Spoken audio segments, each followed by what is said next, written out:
I've told this story out loud exactly twice.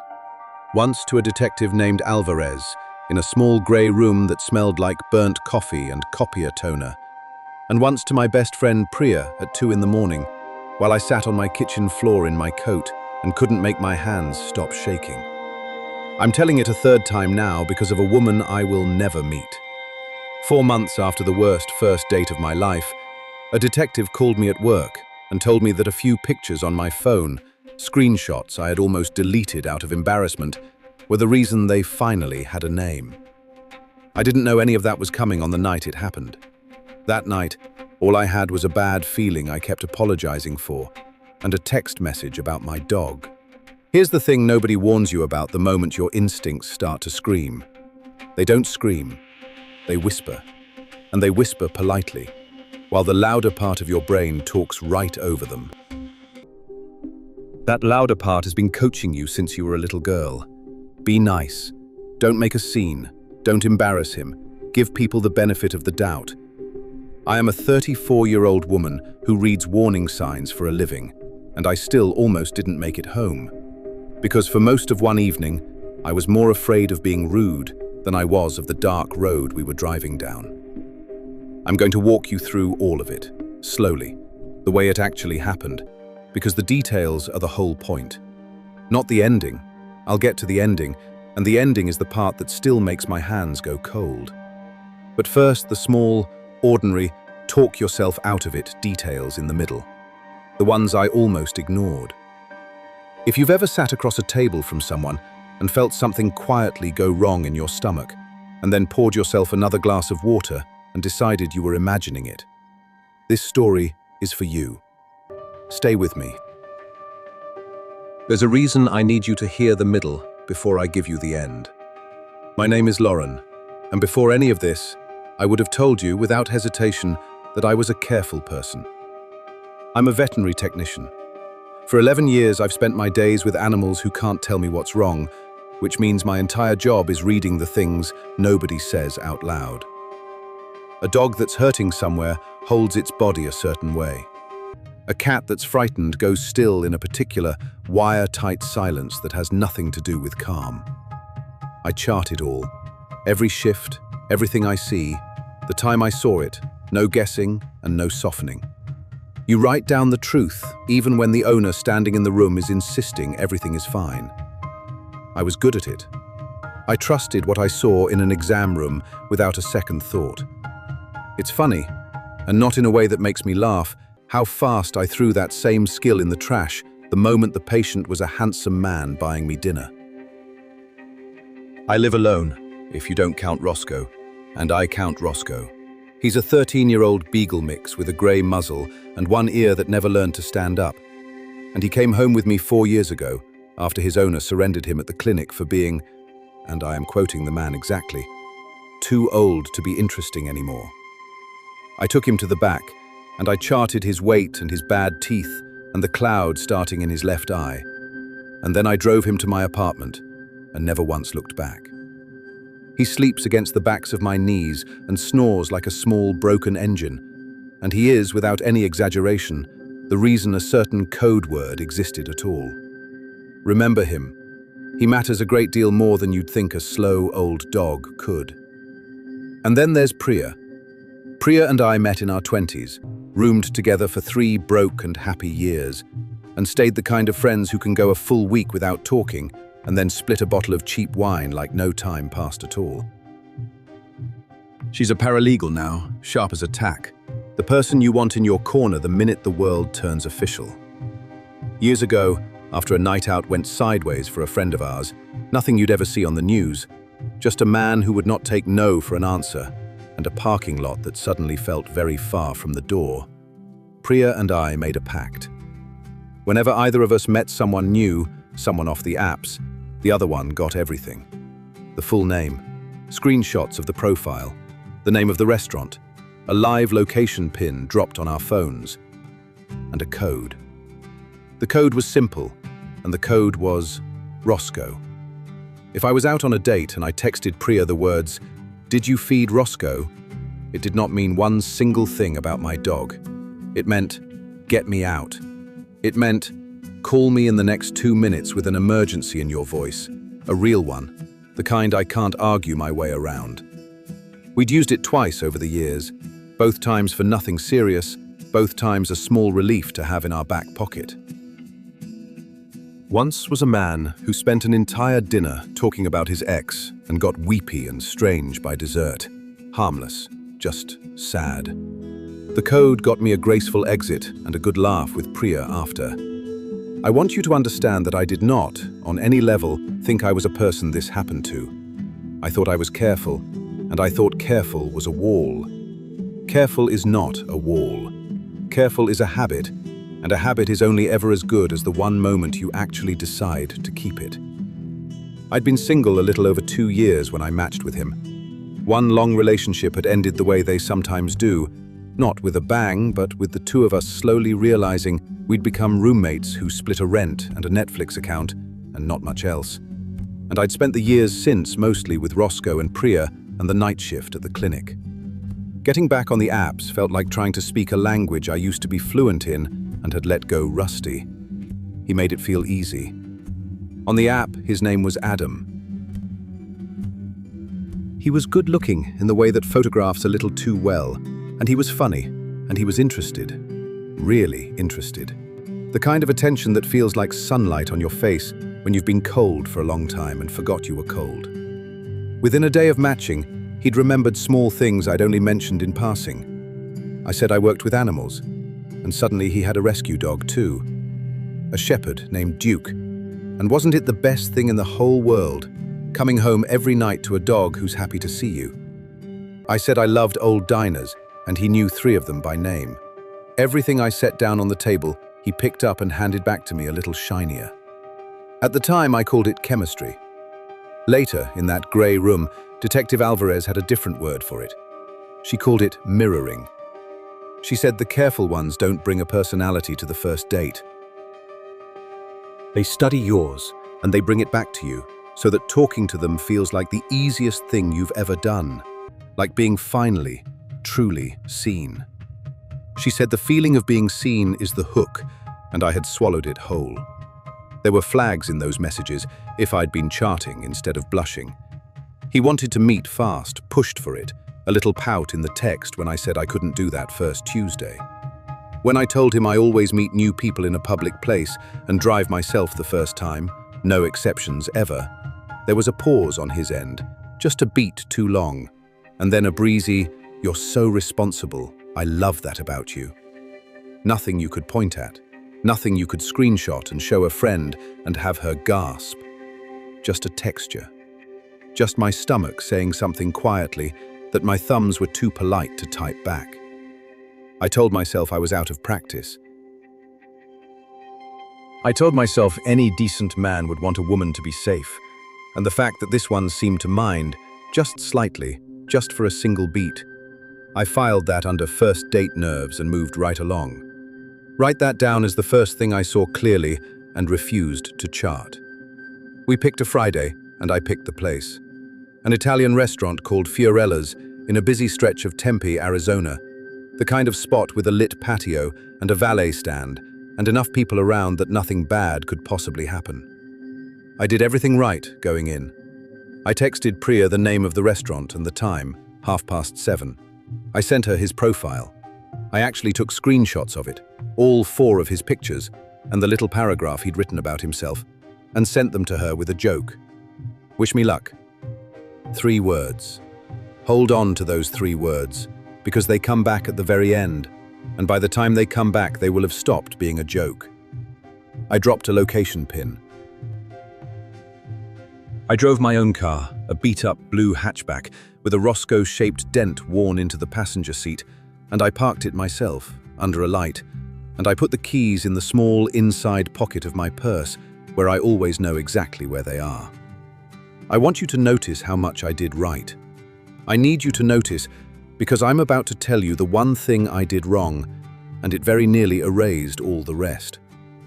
He was already there when I walked in, standing the moment he saw me, pulling out my chair, smelling like cedar and something expensive. And for the first hour, I'll be honest with you, it was a good date. He was warm and attentive, He laughed at the right things. He asked me real questions and listened to the answers, or seemed to. I remember actually thinking, in almost these exact words, "See, this is what you were so afraid of. This is lovely." That, right there, is the trap. That is the whole machine. The first hour is engineered, deliberately, to make you disbelieve the second one. The warmth isn't a mistake in the plan. The warmth is the plan. The flags came the way they always come, one at a time, each one small enough to swallow with a sip of water. Flag 1 arrived with the waiter. When the young man came to take our order, Adam ordered for both of us.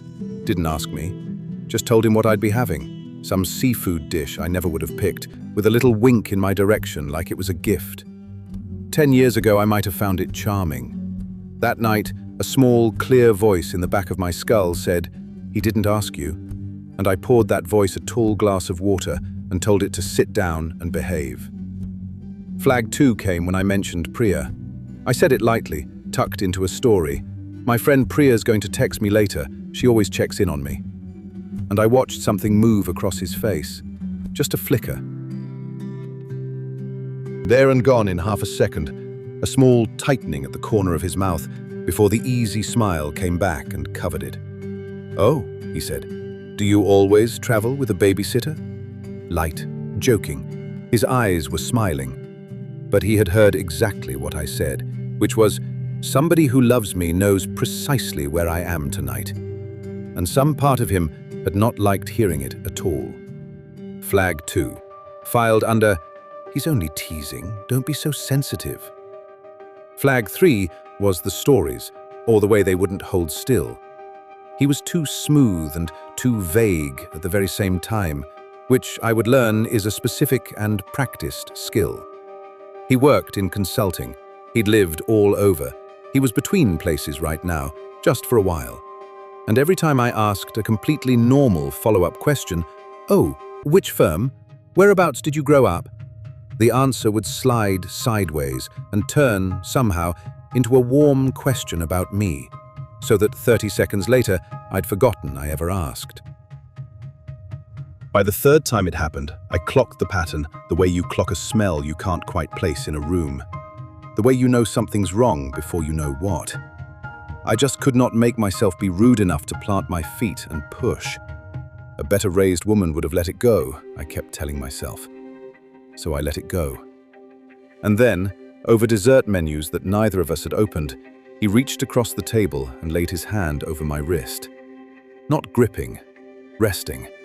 But when I shifted, a completely natural shift, reaching for my water glass, his fingers closed. Just for a second. Just long enough that I felt the plain strength in them, and understood in my body that the resting had been a decision, and that the letting go was one too. He smiled the entire time he did it. My own pulse came up loud and fast in my ears. And the polite little girl who lives in the front of my brain, the one who was raised so very well, said, "Don't make it weird. He's just an affectionate guy." And I smiled back at him. I smiled back. And I hated myself for smiling back. And that hatred, hot and sudden and clean, was the first fully honest thing I had felt in an hour. I said I needed the restroom. Inside the stall, door locked, my back flat against it, I finally let myself feel the whole size of how badly I did not want to be at that table. I took out my phone. And this is where 2 years of a pact and 13 years of an old grey dog reached forward through time and put a hand on my shoulder. I typed 3 words to Priya. "Did you feed Roscoe?" Then, because some animal part of me was fully, coldly awake now, I kept typing. Something's off, getting a weird vibe I can't shake. If I go quiet, his name is Adam. I already sent you the profile. We're at Fiorella's in Tempe. He says he drives a grey sedan. I hit send and watched the little checkmark turn. And for the first time all night, I did not feel alone in it. Priya wrote back in 9 seconds flat. "On it. You want the call right now, or you riding it out?" And I stood in that stall, and I made the wrong choice. I typed, Give me 20 minutes. I think I'm just rusty. He's probably fine. Because the date wasn't technically over, and no one had technically done anything, and I did not want to be the crazy, dramatic woman who detonated a perfectly nice dinner over a feeling in her gut. I want you to sit inside that for a second, because it is the exact hinge the entire night turns on. I had a loaded, tested, ready escape hatch, built for me by people who love me, and my very first instinct upon reaching for it was to apologize for needing it and put it back. If you're already yelling at your screen a little, good. Keep that feeling exactly where it is. Hold it, because I am about to do the precise thing you're afraid I'm going to do. And then I'm going to tell you what got me out. And then, at the very end, I'm going to tell you what those embarrassing little screenshots turned into. 4 months later, in a grey room with a detective. That last part is the whole reason this story exists. And it is better and colder and more satisfying than anything I could invent. Stay with me. We're almost to the part that matters. When I came back to the table, he had already paid.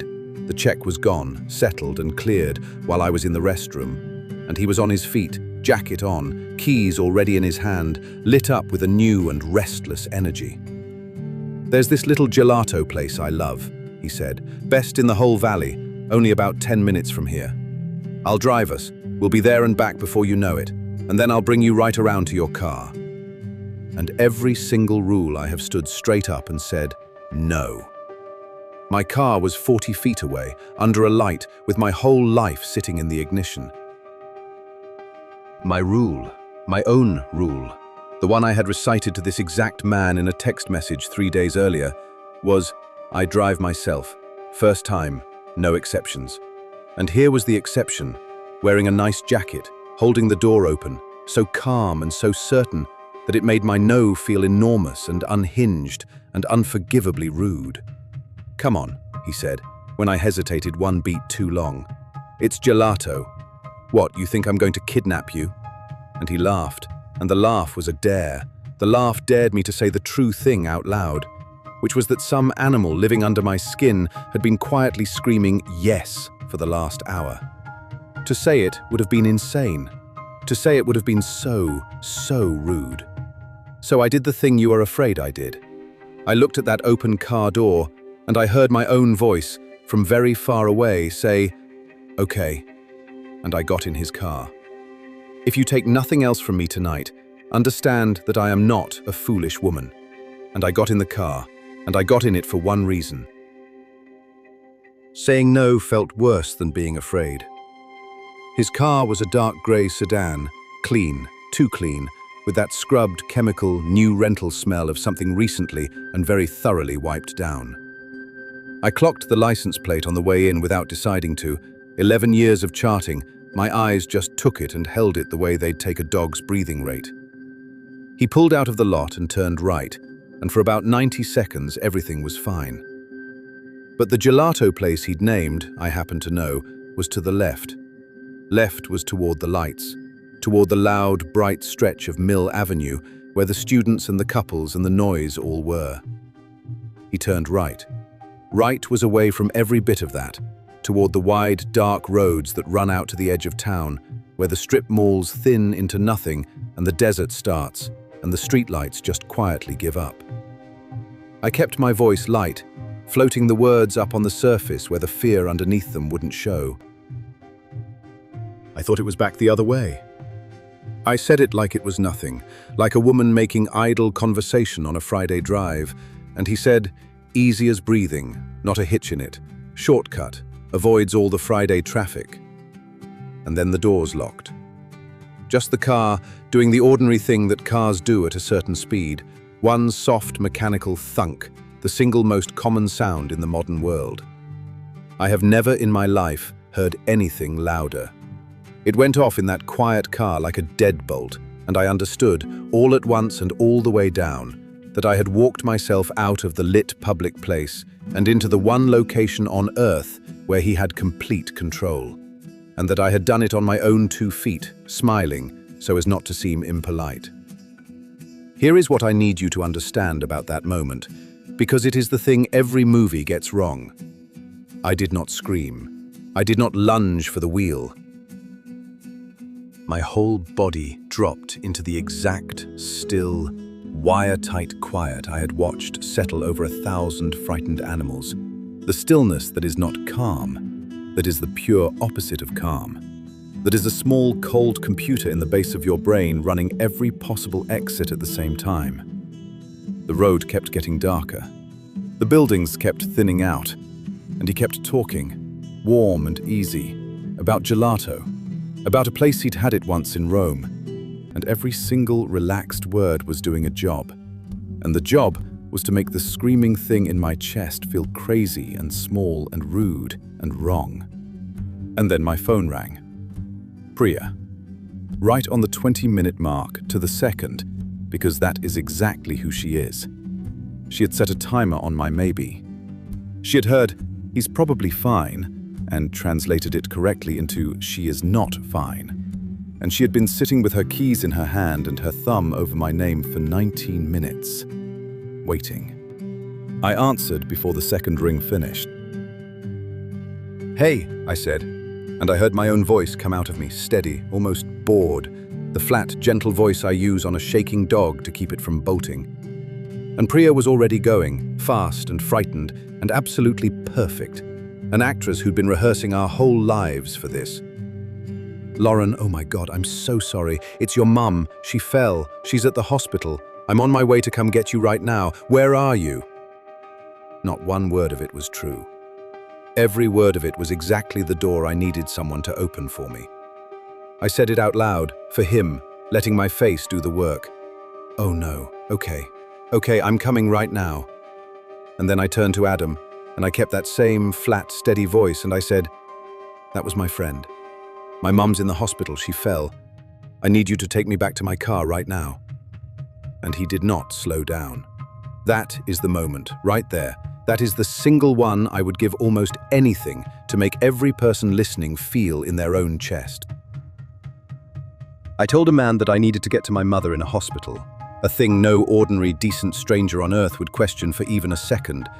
And he kept driving the same speed in the same wrong direction, and he said, gently, so gently, like I was the one being unreasonable, "It's fine, we'll head back in a few minutes. You're all worked up. Let's just grab you a coffee first and get you calm." He tested me. He wanted to see, right then, whether a soft, warm voice could talk me back out of my own emergency, the same way a soft, warm voice had talked me out of every flag all night. An hour earlier, God help me, it might have worked. It did not work anymore. Somewhere back on that darkening road, the part of me that had spent the whole evening apologizing had finally completely gone silent, and something older had taken the wheel. There was a gas station coming up on the right. One of the big, bright ones. A wide canopy of hard, white light, a lit-up store, and, thank God, 2 other cars sitting at the pumps and a man in a work shirt filling up a landscaping truck. I did not ask him this time. Asking was over. I said it hard and flat and clear, the way you say a command that is not in any way a request. "Pull in there. I'm going to be sick. Pull in right now." And here is a small, ugly truth I have carried ever since. A certain kind of man will drive right past your fear without blinking, but he will stop for his own upholstery. He pulled in. The second the car slowed at the pumps, I had my hand on the door handle, and it was unlocked. Whether he'd unlocked it or the stop released it, I will never know, and it does not matter. And I was out. Out into that beautiful, ugly, holy, fluorescent light, purse strap already across my body, standing on solid ground 15 feet from a total stranger pumping gas into a truck. I did not run. Running tells a predator that you are prey, that the chase is on, that his instincts are correct. I walked, fast and straight and upright, over to the man at the truck, and I said, low and even, "I need you to just stand here with me for 1 minute. That guy in the grey car scared me." And God bless that man forever, whoever he is, wherever he is. He said, "Of course. You okay?" And he set the gas nozzle down in its cradle. He turned and put himself, casually, just a little, between me and the sedan. And he looked at that car the long, steady way one man looks at another to say, "I see you, and I'm not going anywhere." Adam sat there for a moment. I could feel him deciding, could almost hear the arithmetic running behind the windshield. A gas station has a camera bolted over every single pump. It has a clerk behind bulletproof glass, and it now had a witness, a solid one, standing with his arms crossed and his boots planted. I watched all of that math finish itself behind his eyes. And then he pulled out. Not fast, casual. A man with all the time in the world and nowhere he needed to be. And as the back end of that car swung slowly around under the white light, I did the last careful thing of the whole night. I lifted my phone and I photographed the license plate. 2 shots. My hands were shaking so hard that the first one came out a smear, but the second one, the one that mattered, the one that would matter more than I could possibly have known, came out sharp and clean and readable as a chart note. An Arizona plate. I can still see every character of it when I close my eyes. The clerk let me come inside and wait. A tired kid of maybe 19 who took one single look at my face through the glass and buzzed the little side door open without making me explain a thing, and let me stand back there behind the counter, where it was bright and locked and safe. Priya got there in 11 minutes. She'd already been in her car, already driving hard toward Tempe, on nothing in the world but the words, "Did you feed Roscoe?" Because that was the pact, and the pact was real. And it turns out the whole time I thought I was being paranoid, I had actually just been building the thing that would save my life. She came through that door like something out of an old story and put both arms around me. And only then, only with her holding me upright in a gas station that smelled like burnt hot dogs and pine cleaner, did I finally, completely, start to shake. We went back for my car the next morning, in the daylight, together, and it was sitting right where I'd left it under its light, dew on the windshield, dumb and safe and blue. That first night I dragged my blanket down to the floor and slept beside Roscoe's bed, with one hand flat on his warm grey side, feeling him breathe in and out, in and out. Because I needed to be pressed up against the one living creature I had never, not once, misread. Priya slept on my couch and made me coffee at dawn, and did not say at any point, not for one single second, the thing that a lesser friend might have said, which is, "Why on earth did you get in the car?" She already knew why. Every woman listening to this already knows why. You get in the car because the only other option in that moment feels like being rude. And we are raised from the cradle to believe that rude is close to the very worst thing a woman can be.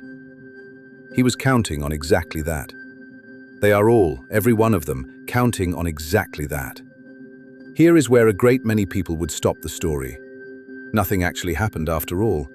I got out. No harm done. Go home, hug your dog, block the number, chalk the whole thing up to one scary Friday and a wild imagination. And I very nearly did exactly that.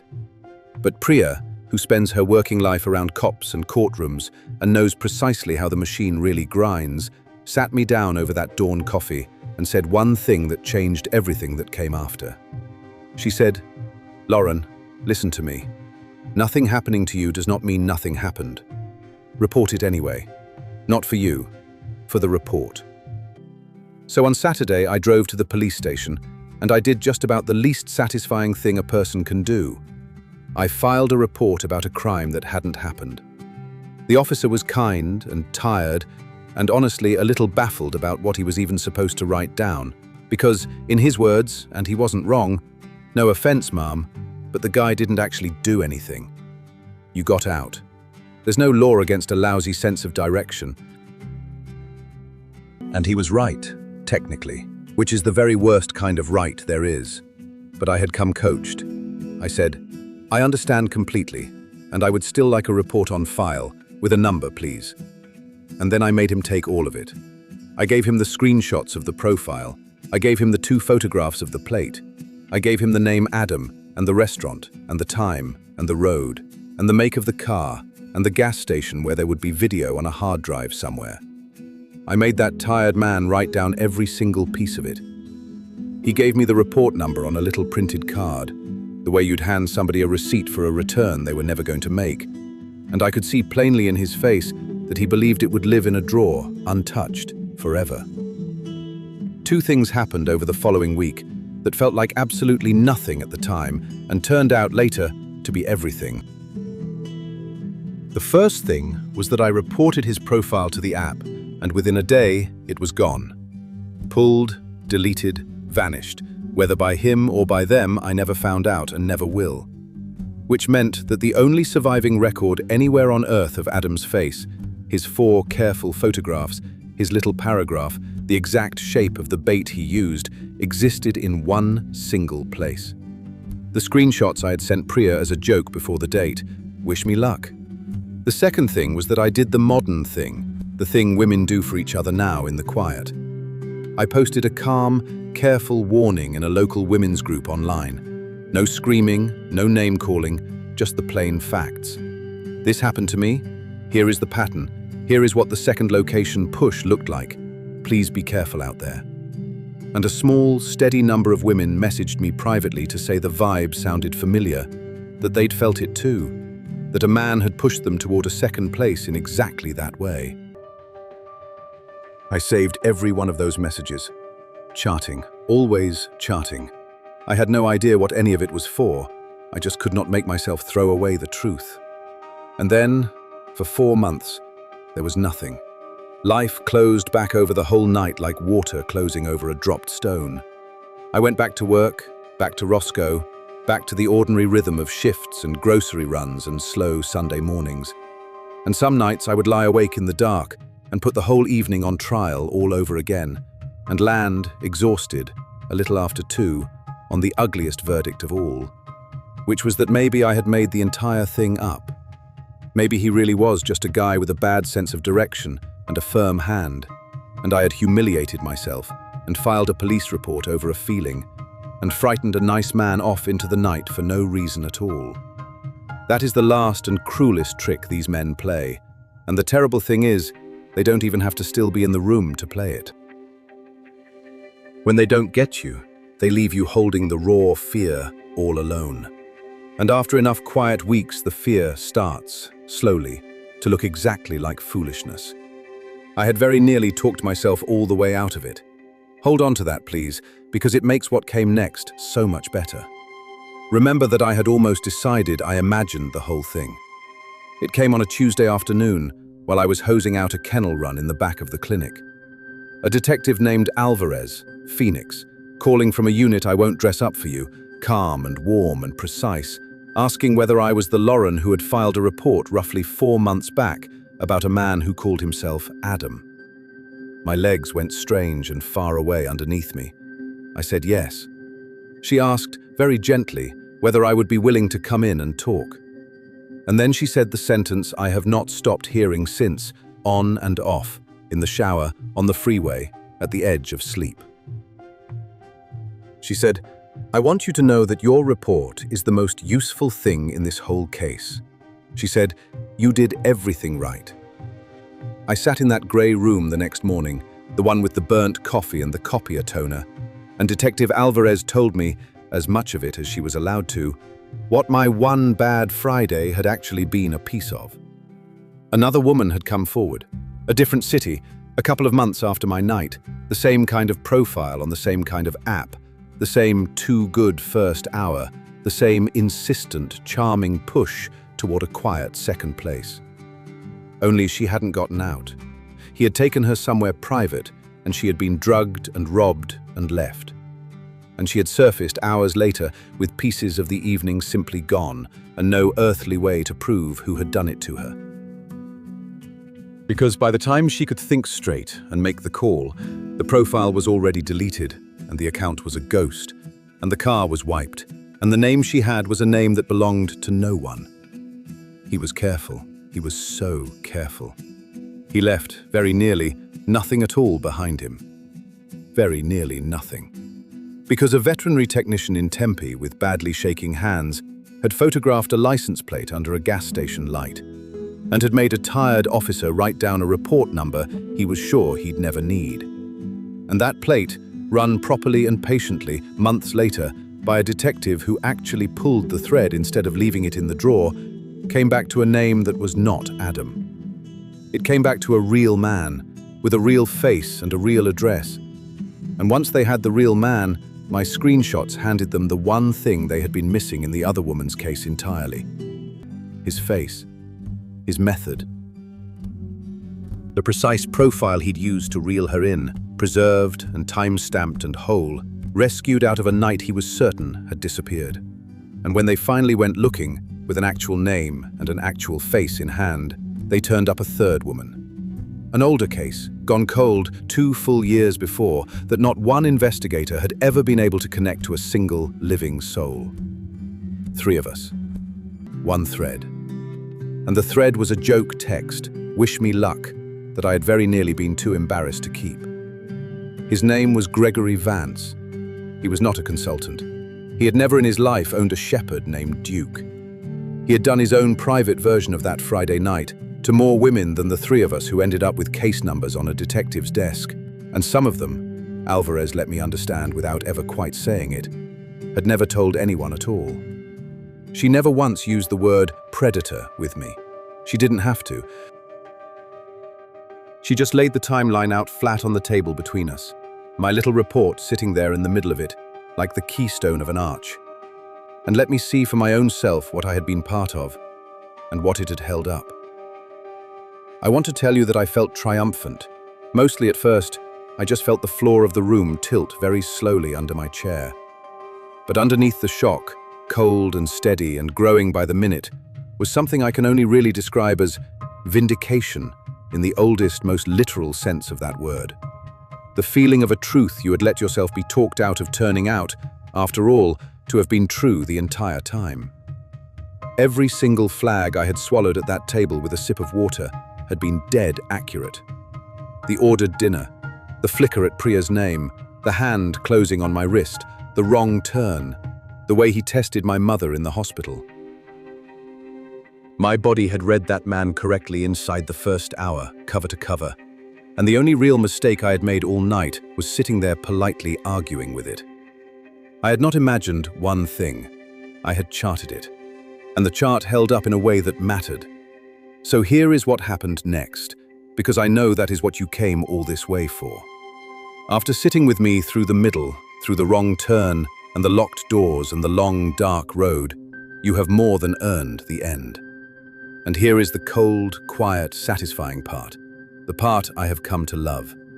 Everything that finally finished this man was made of paper, a report nobody wanted, a license plate, a handful of screenshots I had almost deleted out of shame. Gregory Vance was arrested at his apartment on a Thursday morning.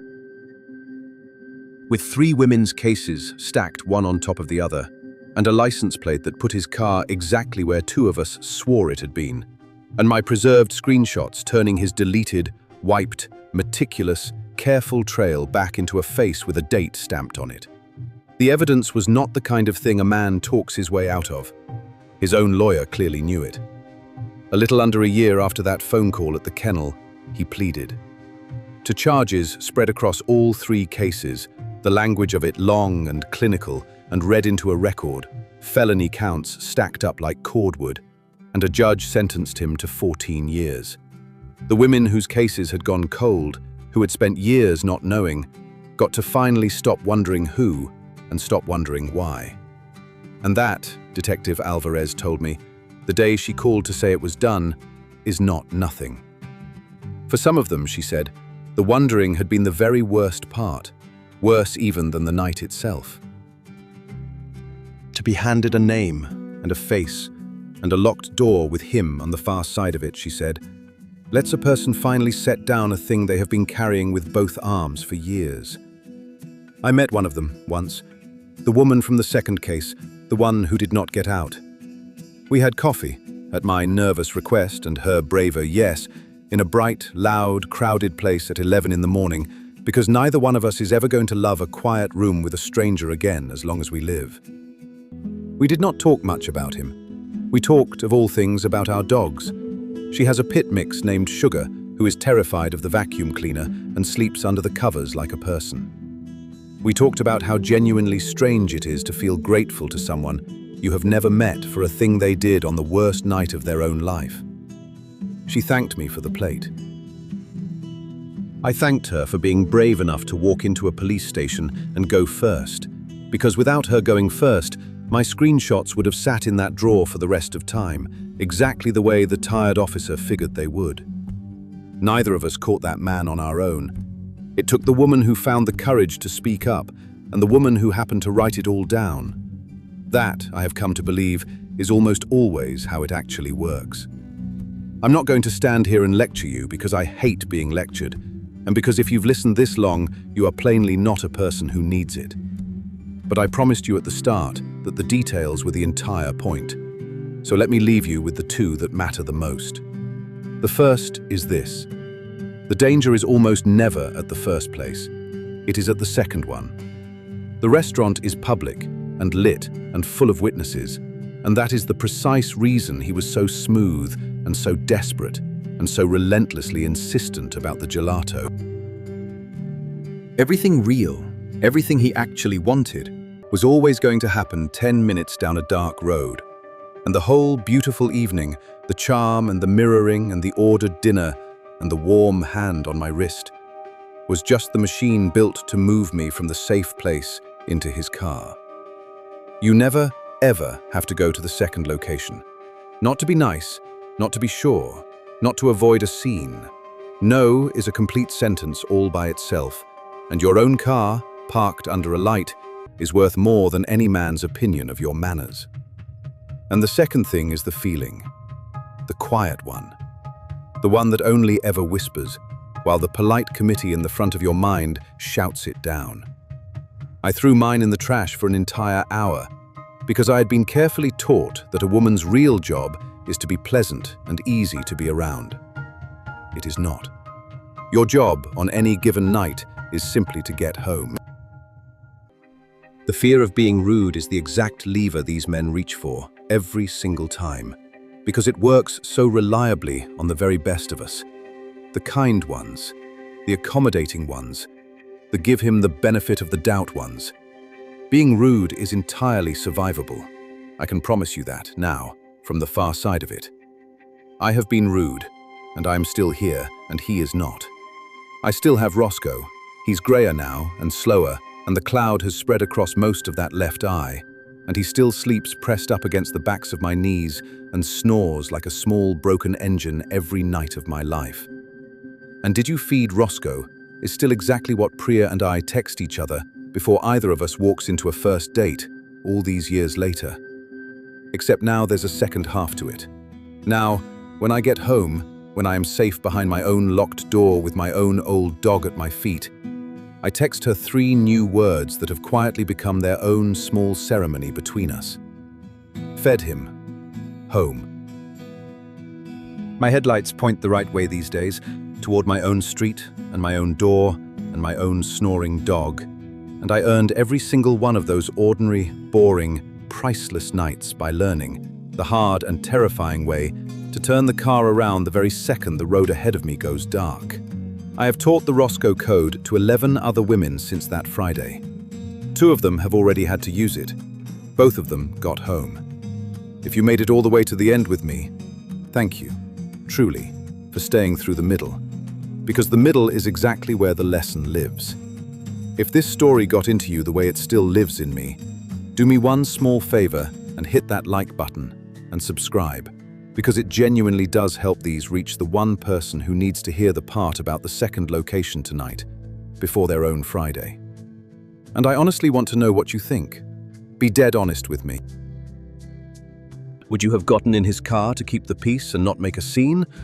Or would you have trusted the bad feeling in your gut and walked away across that parking lot? What is the one first date rule you will never, ever break, no matter how rude it feels in the moment? Tell me down in the comments, because somebody scrolling past needs to read it. And I'm always curious where you're all listening from tonight, so drop your state and your age down there too. And if you happen to have a Roscoe of your own asleep at your feet right now, give him a good scratch behind the ears from me. Stay careful out there. I'll see you in the next one.